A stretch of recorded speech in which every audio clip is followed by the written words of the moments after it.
Selamat pagi bersama saya Cindy Raja. Mari kita awali pagi ini dengan semangat baru, motivasi hidup sehat dan inspirasi yang akan membawa kita lebih dekat kepada kebugaran fisik, mental dan spiritual.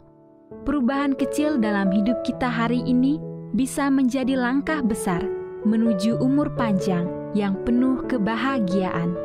Bersama kita akan merangkul kisah kemenangan, wawasan menarik, dan kekuatan harian yang berakar pada kebesaran Sang Pencipta.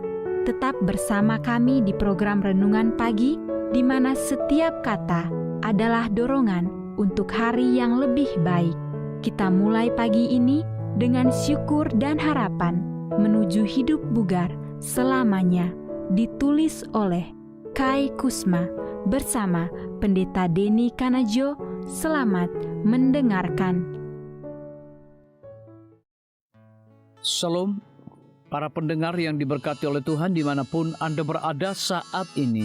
Kita akan sama-sama mendengarkan firman Tuhan melalui audio Renungan Pagi.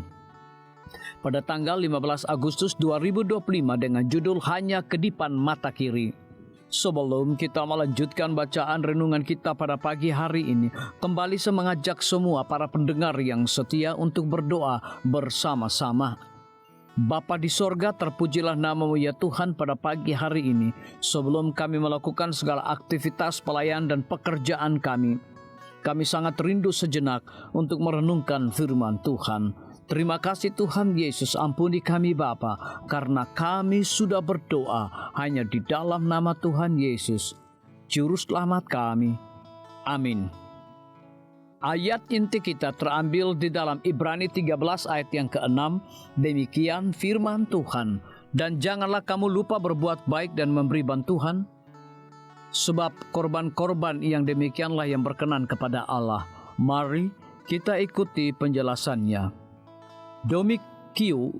Baby adalah pemimpin redaksi majalah Prancis Elle yang berusia 43 tahun ketika dia mengalami stroke parah yang memengaruhi batang otaknya.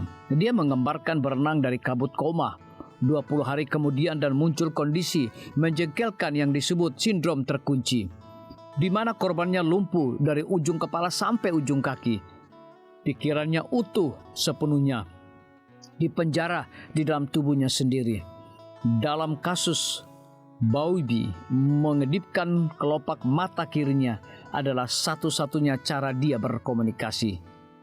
Dia terbangun dari komanya dan menemukan dokter menjahit mata kanannya ditutup menggunakan jarum dan benang, seperti dia sedang menisik kaus kaki. Telinga kanannya tuli, telinga kirinya menguatkan dan mendistorsi suara apapun yang lebih jauh dari 10 kaki. Dia menggambarkan kondisinya, kepala saya beratnya 1 ton dan kadang sesuatu seperti bel selam yang tak kasat mata menahan seluruh tubuh saya. Pada banyak kesempatan pikiran terbang seperti kupu-kupu, yang mana itu menjadi dasar judul buku yang ditulisnya, The Divine Bell and the Butterfly. Dengan mengedipkan huruf satu persatu, itu benar. Juru tulis membacakan alfabet sampai Bowlby berkedip pada huruf yang sesuai, menyusun kata dengan huruf satu persatu. Dia menceritakan tentang menikmati kesenangan sederhana dan permintaan sederhana. Saya akan menjadi orang yang paling berbahagia. Dia mengumumkan kalau saya saja bisa menelan kelebihan aliran air liur yang tak henti-hentinya membanjiri mulut saya. Karena selalu sadar mode, dia menolak setelan jogging mengerikan yang disediakan rumah sakit sebagai ganti pakaian yang dia biasa kenakan. Jika saya harus ngiler, sebaiknya saya ngiler pada kasmir. Dia teringat bagaimana pada hari terakhir sebelum kehidupannya yang dulu lenyap, saya secara mekanis melakukan semua tindakan sederhana yang sekarang ini terlihat sebagai keajaiban bagi saya. Bercukur, berpakaian, meneguk coklat panas. Bagaimana bisa saya menggambarkan keluhnya terbangun untuk terakhir kalinya tanpa perhatian, mungkin sedikit pemarah, di samping tubuh hangat dan lincah dari seorang wanita tinggi berambut hitam. Beberapa staf rumah sakit membuatnya marah, terutama mereka yang merenggut lengan saya saat meletakkan saya di kursi roda atau meninggalkan saya sepanjang malam dengan televisi menyala atau membiarkan saya berbaring dalam posisi yang menyakitkan meskipun saya protes. Namun dia memaafkan mereka. Dominic Q. Boybe meninggal 2 hari setelah bukunya diterbitkan. Ketika saya sekarang membaca kata-katanya, saya harus bertanya pada diri sendiri, apa yang saya lakukan dengan hidup saya yang limpah ini? Pertimbangkan apa yang Tuhan ingin Anda lakukan dalam hidup Anda. Biarlah bacaan renungan kita saat ini akan menjadi berkat bagi kita semua. Kembali saya mengajak semua para pendengar yang setia untuk berdoa bersama-sama. Bapa kami yang bersemayam di dalam takhta kerajaan sorga, terima kasih Tuhan Yesus. Oleh karena firman-Mu pada pagi hari ini memberikan berkat dan kekuatan rohani bagi masing-masing kami. Pada saat ini hamba berdoa untuk pemerintah kami. Tuhan memberkati Bapak Presiden bersama dengan wakil, para menteri dan seluruh stafnya, Bapak Gubernur bersama dengan wakil, Bapak Bupati bersama dengan wakil, Bapak Wali Kota bersama dengan wakil, camat dan seluruh stafnya, kepala desa, lurah, RT, RW, dimanapun mereka berada saat ini.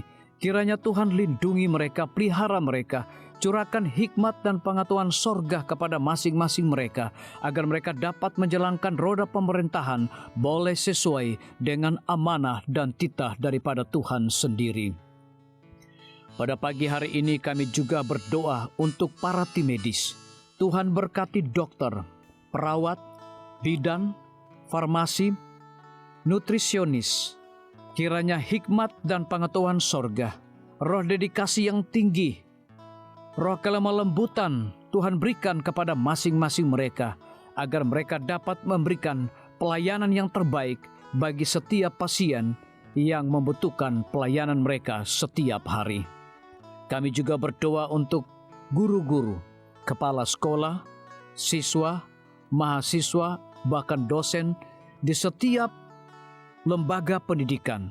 Kiranya hikmat dan pengetahuan sorga Tuhan berikan kepada masing-masing mereka, agar mereka dapat mendidik setiap anak-anak untuk memiliki karakter Yesus Kristus.